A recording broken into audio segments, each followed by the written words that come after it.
3장 59페이지. 자, 큰 장을 한번 보세요. 교회란 뭔가 도대체? 교회의 정의를 먼저 시작하면서 교회는 어머니 역할을 한다. 어머니와 같다. 사도신조의 거룩한 공예와 성도가 서로 교통하는 것과 그게 교회론의 우리 장로교회의 핵심 개념 두 개입니다. 거룩한 공교회. 특정한 집단이 아니고 하나의 교회라는 거예요. 우주적이고 보편적인 교회라는 겁니다.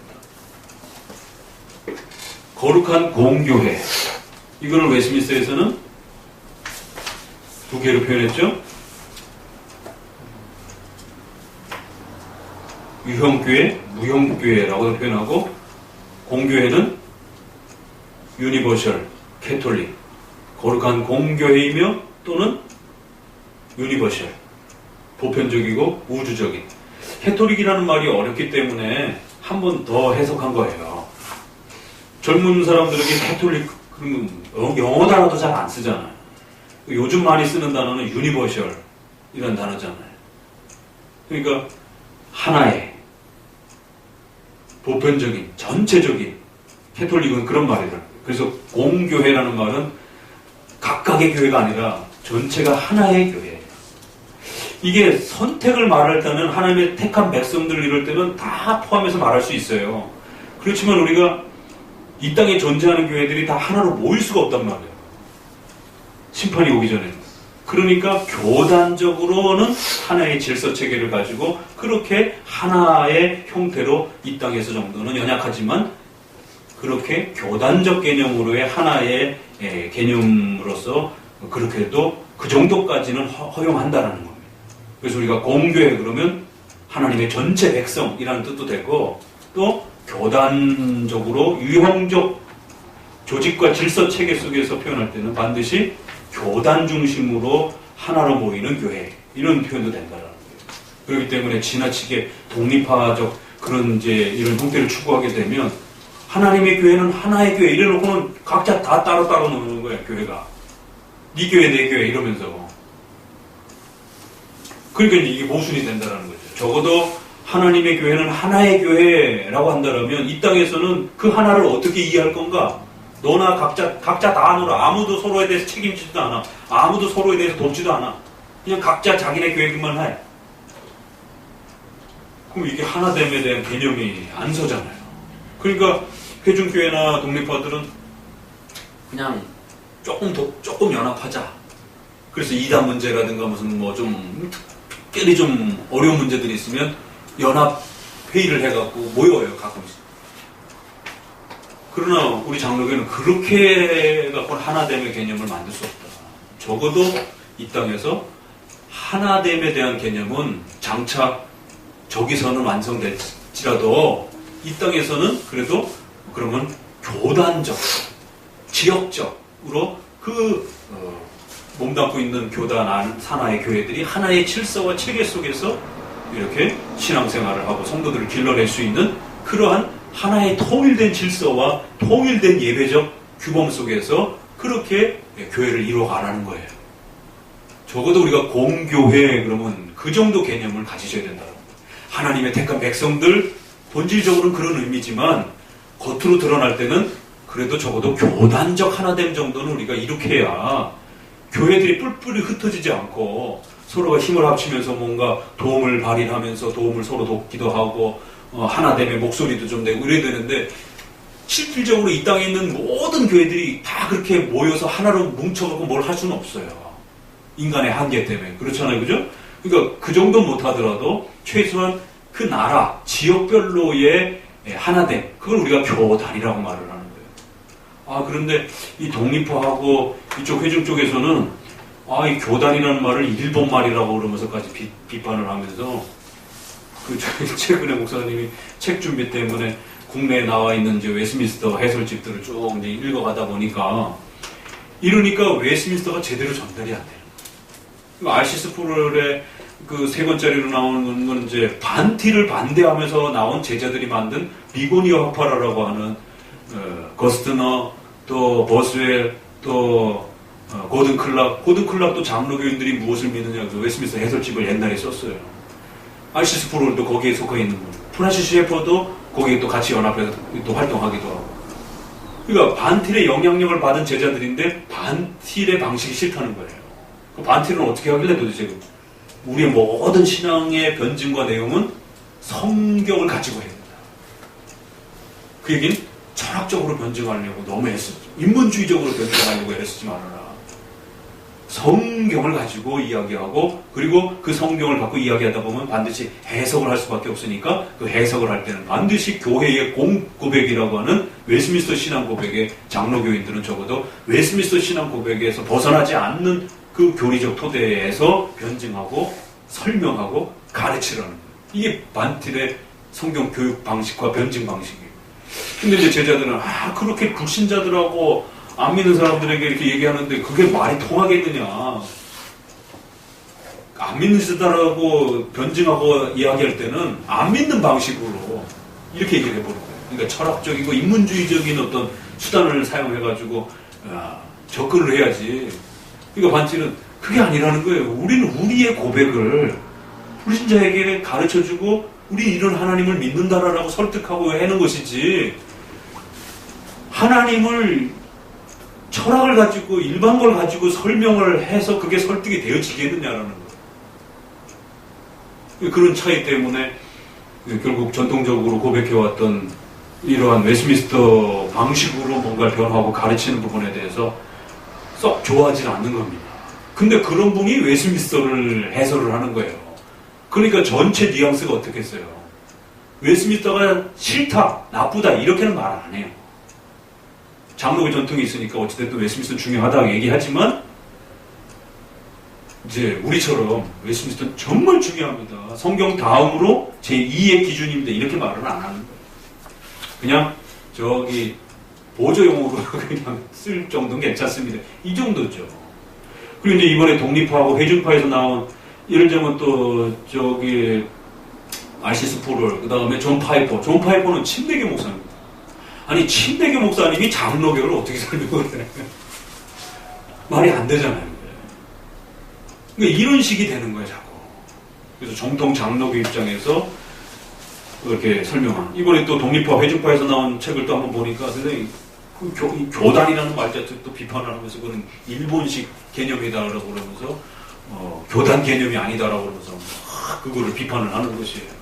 그렇게 되면은 로마 카톨릭처럼 계급화된 사회라고 하는 그러한 직급별 그런 위계 위계 질서가 형성이 된다라고.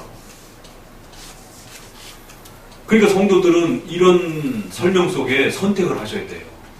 어떤 교회적 질서와, 그러면 이제 예수님을 믿고 실제로 몸을 담으려면 어떤 교회적 울타리 안에 들어와야 되잖아요. 그럼 어떤 교회적 울타리 안으로 들어갈 것인가? 어떤 교회적 시스템이 가장 안전한 신앙의 체계를 구축할 것인가에 대한 교회론 문제를 고민할 수밖에 없다는 거예요. 그래서 아까도 우리 먼저 공부하신 분들하고 이 교회론이라고 하는 시스템과 체계 안에 가장 안전한 형태를 추구하고 있는 것이 장로교회라고. 그래서 거듭 말씀을 드린 거예요.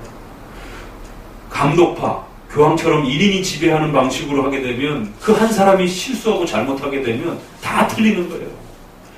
전체 회중이 참여하게 되면 거기 아직 예수님 믿지 않는 사람들도 있고 이제 갓 믿기 시작한 사람들도 있고, 그러면 민주주의 형태로 다수결로 결정을 해버리게 되면 이제 신앙이 연약한 사람이 더 많다 버리면 이상한 결정들이 막 나오게 되는 거고. 그래서 전문가 집단에게다 구별을 해서 목사와 장로님이라고 하는 전문가 집단을 구별하고, 특별히 목사님은 행정에 있어서 장로님은 어느 정도 견제 역할을 하지만 신학을, 설교를 장로님이 평가할 수는 없는 거란 말이에요. 전문 영역이 다르기 때문에.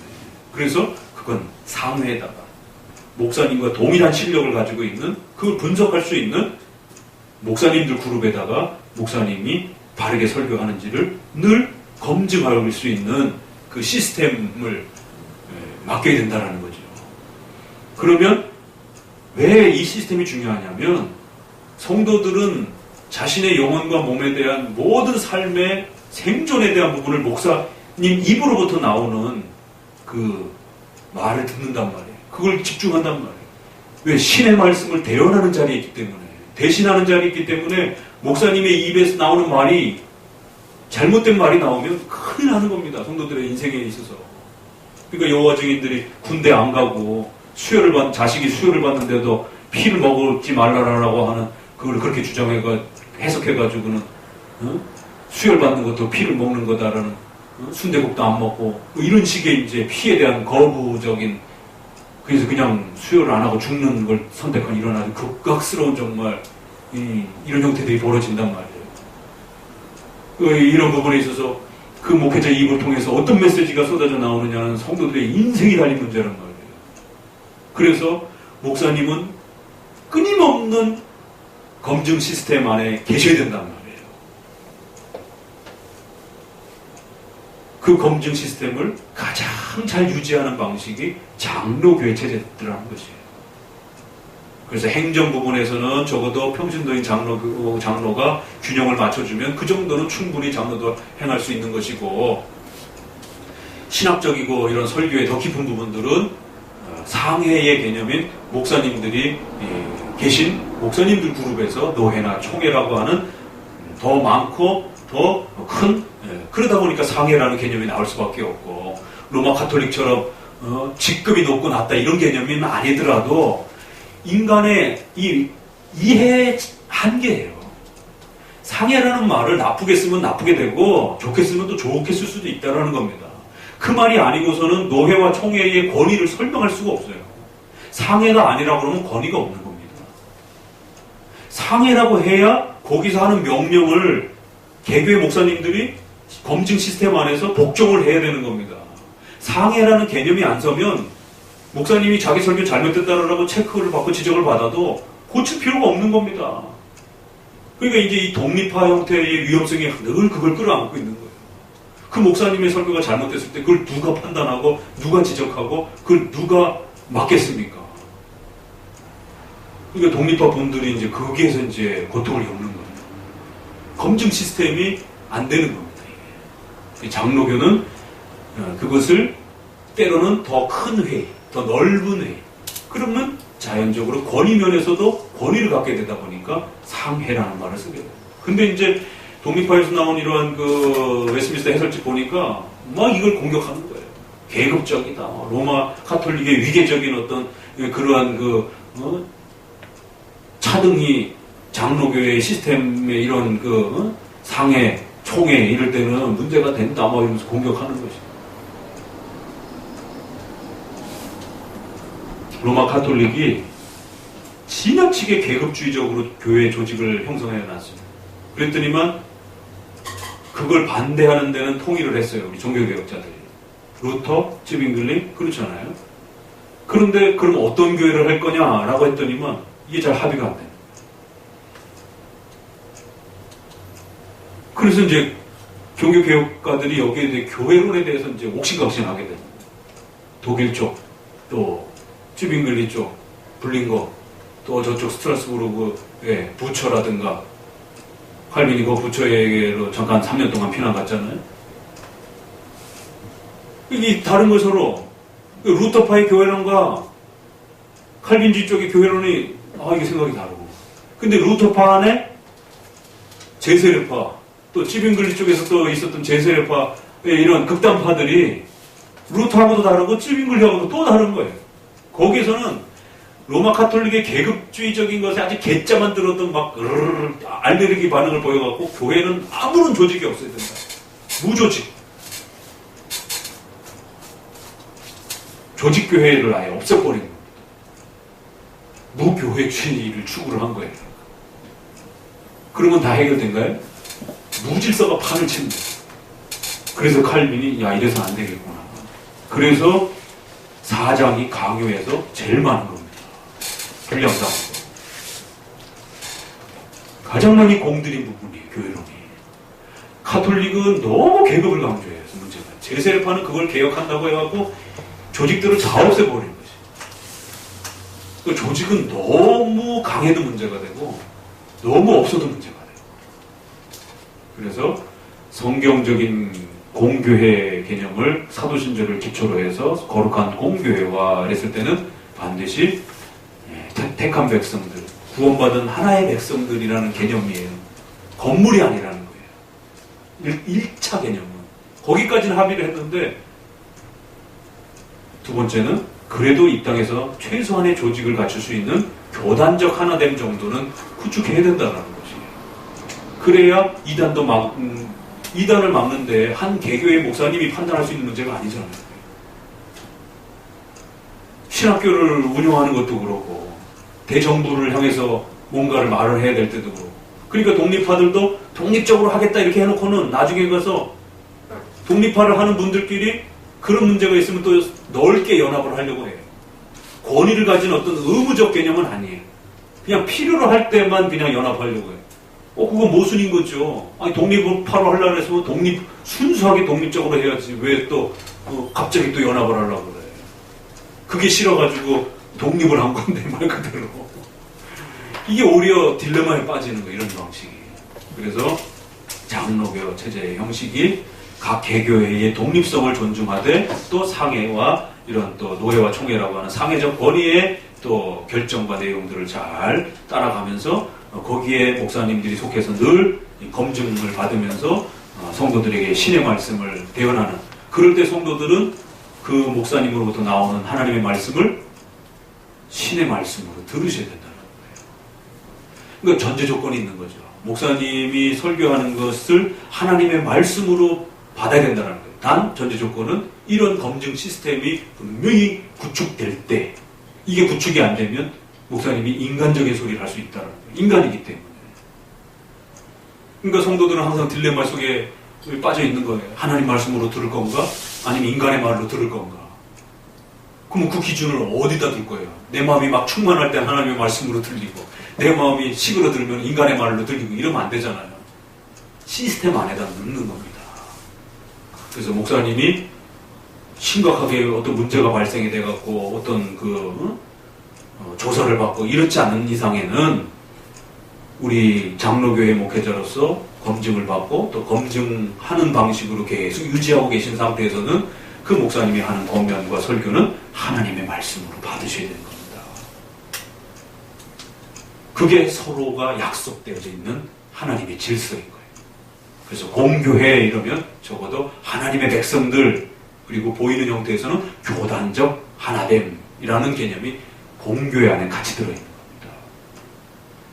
그러니까 요즘에는 목사님도 성도도 공교회에 대한 개념이 없어가지고 그냥 각자 교회라는 거예요. 교회가 이기주의가 돼가지고 자기 교회밖에 몰라요. 성도들도 자기 교회만 부흥하면 되고 목사님들도 자기 교회만 성장시키려고 하는 거고 교단 산하의 어려운 교회들 또 연약한 교회들 그러니까 옛날에는 교회가 개척하면 그건 개인이 개척하는 게 아닙니다. 교단과 노회에서 개척을 해주고 목사 안수도 주고 또 성도들도 떼어주고 재정도 지원을 하고 목사님이 혼자 가정에서 이렇게 개척하는 거는 장로교에서 상상을 할 수가 없는 시스템입니다. 근데 이런 공교회 개념이 다 무너져가지고 그냥 목사님이 혼자 개척을 해야 되잖아요. 그러니까 재정 문제, 성도들 기반 문제 이러니까 장로교 헌법에는 이제 숫자마다 조금씩 다르지만 15명 이렇게 하고 세례교회 이러면 옛날엔 그게 됐어요. 금방금방 세례를 죽을 수 있는 형편이 됐으니까. 근데 지금은요 그 외에는 다 기도처예요. 교회가 아니에요. 정식 교회가 아니에요. 그러니까 우리도 20년 전에 그때 성도들이 그렇게 와 있어가지고 교회 설립을 못했으면 우리도 지금 여전히 기도처로 있어야 돼요. 15명 안 되면. 그러니까 지금은 이게 또 굉장히 어려운 형편이잖아요. 옛날만큼 교회가 막 이렇게 성장하고 그런 형편이 아니다 보니까. 그래서 적어도 우리 안에 이런 부분에 대한 좀 균형을 이렇게 맞춰서 공교회라고 하는 개념은 각자의 교회가 아니라 반드시 상회의 컨트롤을 받으면서 연합되어지고 또 그러면서도 각 개교회의 자율성을 존중하는 이것이 가장 건전한 해보니까 또 성경에서도 우리에게 제시하는 방식이고 그래서 성도들이 사도신조의 거룩한 공교회를 믿사오며 성도가 서로 교통하는 거죠. 그럴 때 이제 그 교통이 영적으로도 하나됨의 교통이고 공교회적인 조직교회 질서 안에서도 물건을 서로 나누고 서로 봉사해서 서로 나누고 이런 물질적인 서로의 나눔이 있어야 된다 이렇게 말하는 겁니다. 첫 번째는 26장 1절에 그래서 그리스도와의 교제, 두 번째는 신앙 고백에 의해서 유형교회로 모여진 성도들이 돈을 나눠서 서로가 섬기라 이런 거예요. 먹는 거를 서로 나누면서 섬기라 이렇게 말하는 겁니다. 왜? 공교회가 하나님의 백성들 또 교단적으로 그렇게 질서를 가진 하나됨 이렇게 구축되어 있으니까 적어도 교단 안에서의 교회들은 서로 돕고 연약할 때 힘을 합쳐서 교회를 세워주고 교회가 자립할 때까지. 그래서 예전에는 장로님들이 성도들 데리고 가요. 그러니까 금방 조직교회가 또 되는 겁니다. 그쪽에서. 그리고는 자립이 되면 온 교회로 다시 돌아오기도 하고. 왜? 내 교회, 네 교회 개념이 아니기 때문에 하나님의 하나의 교회라는 개념이 강하다 보니까. 근데 지금은 혼자 개척하면 뭐 20년, 30년이 되도록 자립도 안 되고 장로도 없고 막 이제 뭐 이런 참 어려움이 발생이 됩니다. 그래서 첫 번째 교회의 정의, 그 다음에 어머니로서의 이제 이 교회가 바르게 서기 위한 모습에서 거짓 교회와 잘못된 교회, 그래서 교회의 표지가 소개가 됐고 결국 교회의 표지는 말씀을 가르치는 것과 또 성례. 그러니까 세 번째는 그 업무를 주관하는 분이 누구예요? 주로 목사님이란 말이에요. 장로님은 성례와 설교를 못한단 말이에요. 목사님만이 설교와 성례를 하게 돼 있단 말이에요. 그러니까 세 번째는 그러니까 목사님이 중요한 겁니다. 목사님이 어떤 시스템 안에 있느냐가 중요한 겁니다. 이렇게 갈 수밖에 없습니다. 세 번째는. 교회론의 세 번째 이 주제는 목사님에 대한 문제예요. 그러니까 교회의 모든 문제의 90% 이상은 목사님의 문제로부터 좌우된다는 거죠. 교회가 부패하고 타락하고 문제도, 교회가 개혁하고 건강하게 자라가는 문제도 첫 번째는 어찌됐든 목사님의 이 위치와 자리가 어떤 성격으로 있느냐, 목사님의 마인드와 생각이 어떤 신학적 사고를 갖고 있느냐가 결정타를 주게 된다는 거예요. 그래서 교회는 이 목사님들의 이 자리를 확보하는 데 온 힘을 기울여야 된다는 거죠. 그 얘기는 목사님이 되도록 만드는 과정에도 성도들이 관여하고 협력을 해야 되고, 목사님이 청빙돼가지고 목사님이 세워져서 교회를 또 키워갈 때도 거기도 또 협력하면서 도울 수 있도록, 그래서 목사님이 생활 부분에서 안정이 될 수 있도록, 또 목사님이 신학교육을 계속 재교육을 받으실 수 있도록 끊임없이 목사님의 신학과 연구활동에 또 함께 서포가 될 수 있는 모든 환경들을 조성하고, 그러다 보면 목사님이 성도들을 신방하고 돌아보고 이런 부분에 시간을 빼앗기게 된단 말이에요. 그러니까 그런 부분들은 장로님이나 집사님이 협력해서 그런 업무들을, 예를 들면 그런 이 서류 업무라든가 이런 거에서 목사님을 해방시켜 주라는 거예요. 말씀에 전념할 수 있도록. 그러면 훨씬 더 목사님이 공부를 많이 하게 되고 더 많은 시간들을 성경을 연구하는 데 집중할 수 있게 된다는 거죠. 나머지 일반적인 이런 업무들을 보는 부분에서는 성도들이 돌아가면서 이렇게 섬겨주면 이거 얼마나 멋있는 시스템이에요, 이게. 그래서 그런 목사님들을 어떻게 해야 될 것인가 이제 문제로 들어가는 겁니다. 오늘은 1번만 좀 봅시다. 하나님이 주신 직분, 이 기능은 고귀하고 꼭 필요하다. 이 타이틀도 그렇죠. 목회자의 직분은 고귀하고 꼭 필요하다. 그러니까 오늘날 이런 개념들이 깨져가지고 과거에는 목사님을 너무 떠받들어갖고 거의 교주처럼이 됐다는 문제라면, 그러니까 이게 항상 양극단의 문제예요. 균형을 이루지 못하고. 오늘날은 목사님을 아무것도 아닌 것처럼 생각해요. 그냥 설교나 해주는 그냥 기능론적으로만 생각을 하는 거예요.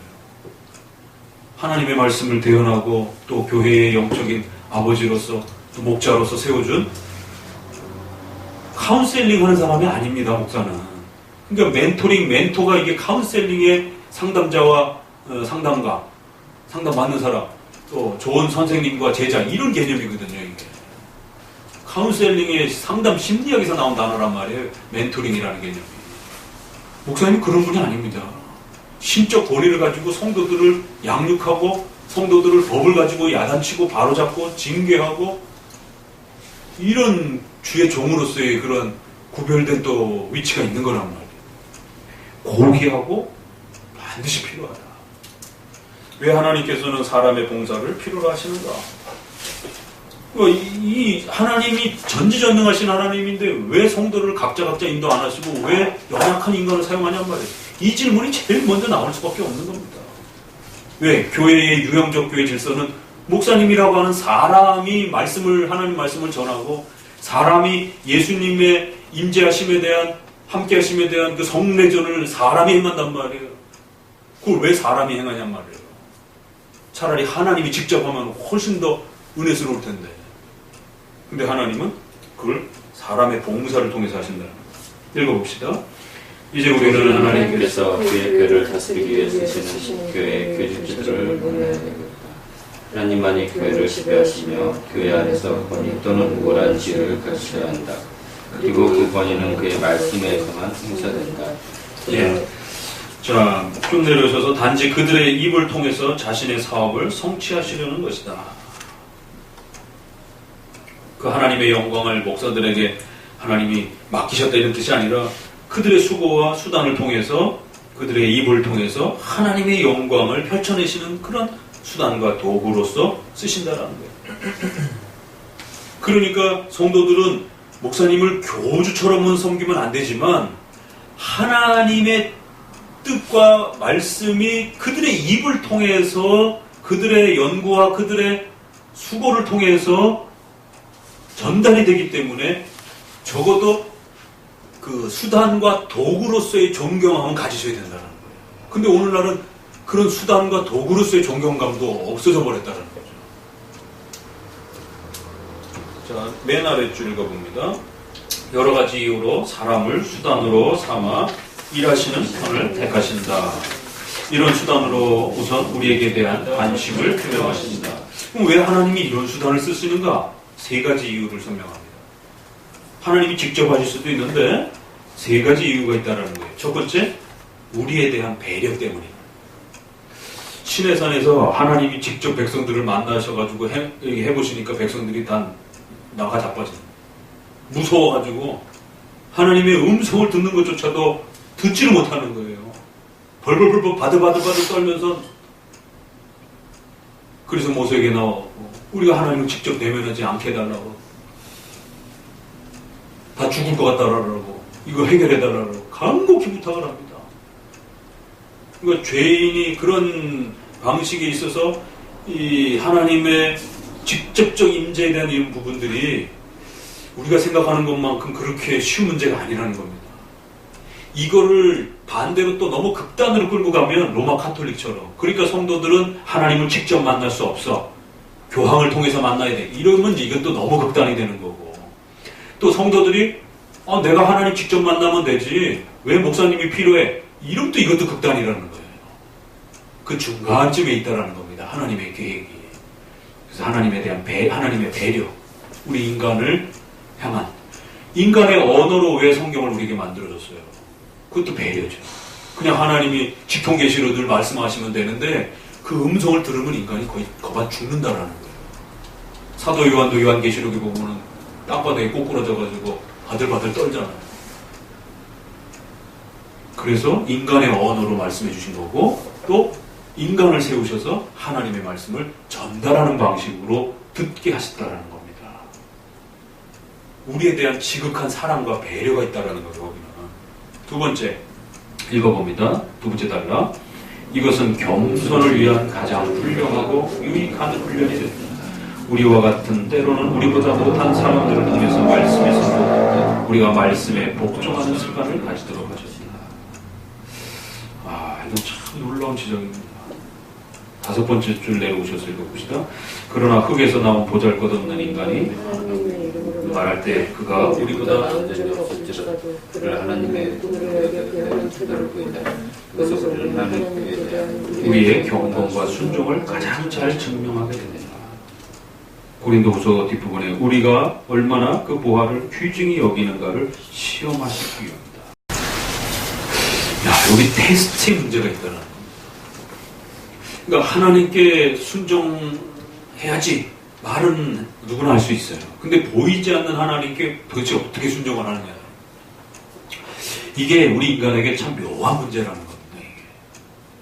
이게 하나님께 순종한다는 게 그렇게 결코 쉬운 문제가 아니더라는 거예요. 말로는 순종한다 한다 하면서도 하나님이 직접 눈에 보이지 않다 보니까 어떤 직접적인 어떤 명령의 어떤 그 의무 앞에 인간들이 늘 피해 나가는 거예요. 이게 인간이 가지고 있는 어떤 한계성이라는 겁니다.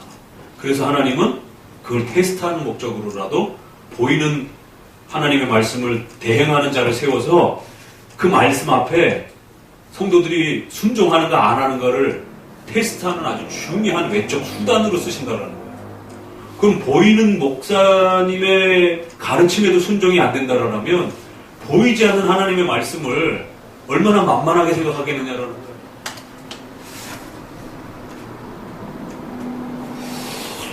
이 교회 제도가 있는다라는 목적이 우리가 이걸 깊이 생각하셔야 됩니다. 이런 뜻이 있었구나. 왜 이 보이는 교회를 세워놓으셨고 조직과 질서를 세우시고 거기에 목회자라는 사람을 세워서 하나님의 말씀이 그 목회자의 해석과 판단과 분석을 통해서 전달되도록 하셨는가. 이건 참 어떻게 보면 인간에게 너무 많은 권위를 주는 것 같기도 하고 그래서 그 권위를 남용하기도 하고 그러잖아요. 그럼에도 어찌됐든 이런 질서를 세우셨는데 여기는 테스트에 대한 목적도 있다는 거예요. 순종하느냐 아니 순종하느냐. 이게 우리의 겸손을 훈련시키기 위한 아주 중요한 훈련이 되는데 말씀에 복종하는 습관을 어떻게 길러낼 것인가. 여러분 성경 읽잖아요. 근데 성경 읽고 여러분이 말씀에 복종하냔 말이에요. 이게 잘 안 나타난다는 겁니다. 그냥 읽는 것으로 끝나지. 그러면 보이는 목회자가 와갖고 왜 그거 안 지켜? 이러면 굉장히 피부에 와닿는다라는 거죠 이게. 그러니까 그런 방식들을 통해서 좀 더 피부에 와닿게 이렇게 직접적인 이러한 접촉들을 통해서 내가 말씀에 순종하고 있는지 안 하는지. 예를 들면 주의를 안 지켰어요. 하나님이 우리 마음속에 말씀을 통해서 주의를 안 지켰다고 책망하잖아요. 여러분 성경 읽다가 주의를 지켜야 되는구나 이 책망을 받는단 말이에요. 그렇다고 해서 주의를 바로 잘 지키냐? 그렇지 않더라는 거예요. 그럼 목사님이 전화해서 왜 교회 안 나오냐고 나가치고 교회 좀 오라라고 이래야 그게 도움을 받는다라는 겁니다. 우리가 마음과 몸을 가진 존재이기 때문에 그래요. 마음을 움직이는 것도 중요하지만 또 몸을 가지고 있는 존재이기 때문에 몸에 직접적으로 부딪히는 그런 음성을 듣고 또 이렇게 체근하고 또 이렇게 끄집어 오고 이런 어떤 방식들을 통해서 말씀에 순종하느냐 안 하느냐가 또 테스트가 된다는 거예요. 우리의 경공과 순종을 가장 잘 증명한다. 이거는 우리가 미처 생각하지 못하는 조직교회가 있어야 되는 이유.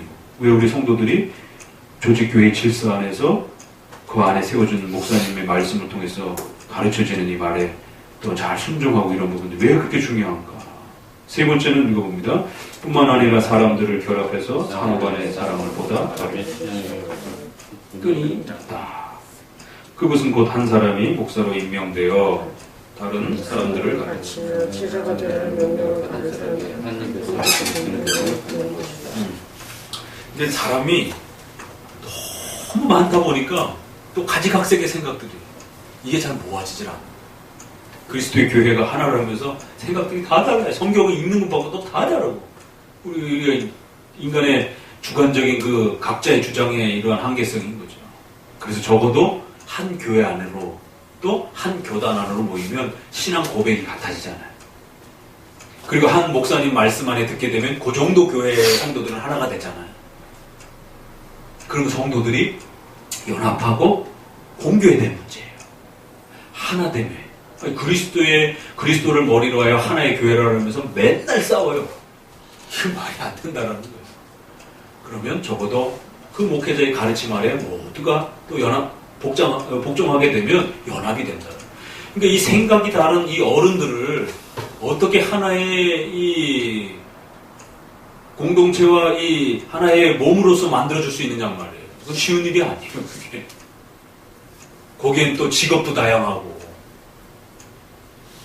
그러면 그것은 이렇게 가르침의 한 고백 속에서 성도들이 마음을 모을 때 하나로 뭉쳐질 수 있다는 거예요. 신앙 고백이 하나가 안 되면 안 뭉쳐져요.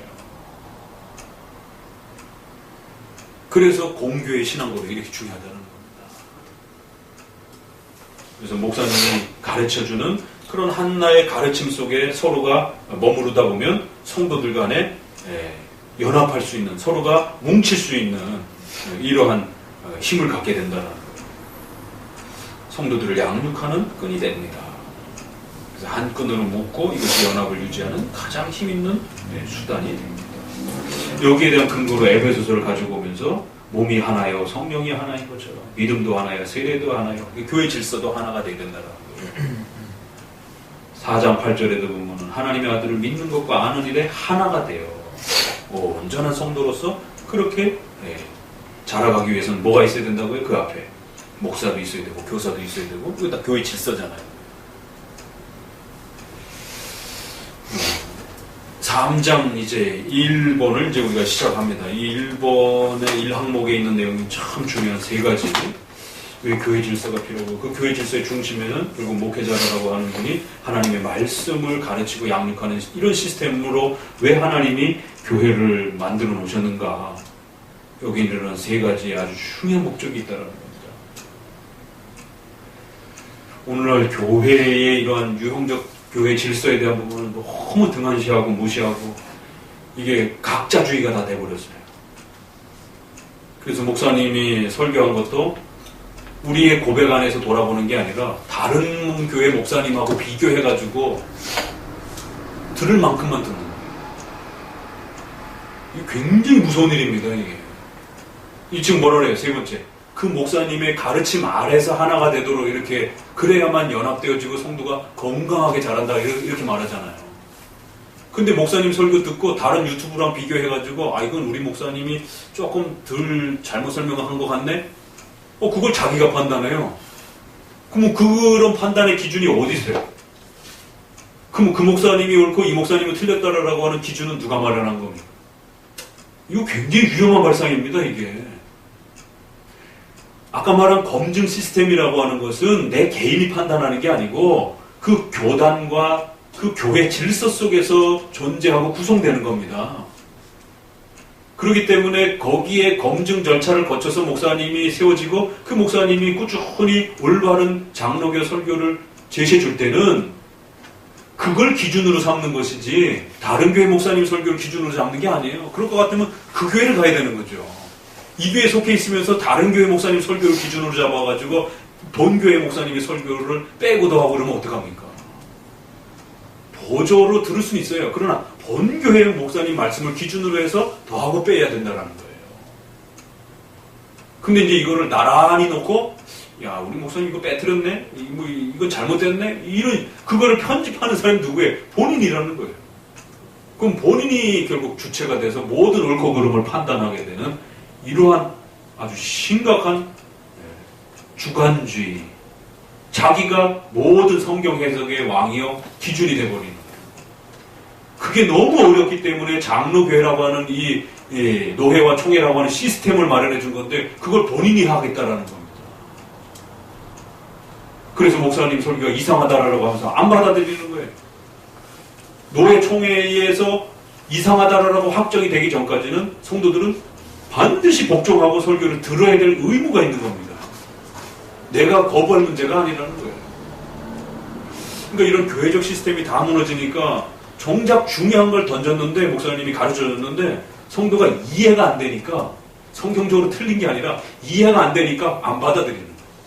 이런 일이 벌어진다는 거예요. 그러면 그건 영의 양식으로 아주 소중한 부분이 가르쳐졌는데 내가 이해가 안 돼가지고 안 받겠다는 거예요. 편집하는 거죠, 집에서. 이 목사님 설교하고도 좀 다르니까 편집을 해서 빼버리는 거예요. 근데 이건 정말 중요한 건데 이런 일이 벌어져요. 그러면 성도들이 영적으로 건강하게 자라가지 못하게 됩니다. 빠뜨린 부분은 계속 빠뜨리는 거예요. 왜? 그거 잘 수용이 안 되면 계속 싫은 거거든요. 그러니까 건강한 교회 질서가 잘 유지가 될 때 성도들도 건강하게 자라난다. 이게 안 맞아지면 성도들이 편협된 형태로 편식을 하게 되는 거예요. 그러니까 왜 우리가 교회 시스템의 이러한 건강한 장로교 시스템이 이렇게 중요한가가 성도들의 개인의 영혼의 성장과 밀접하게 이렇게 연결이 된다는 겁니다. 이게. 자, 오늘은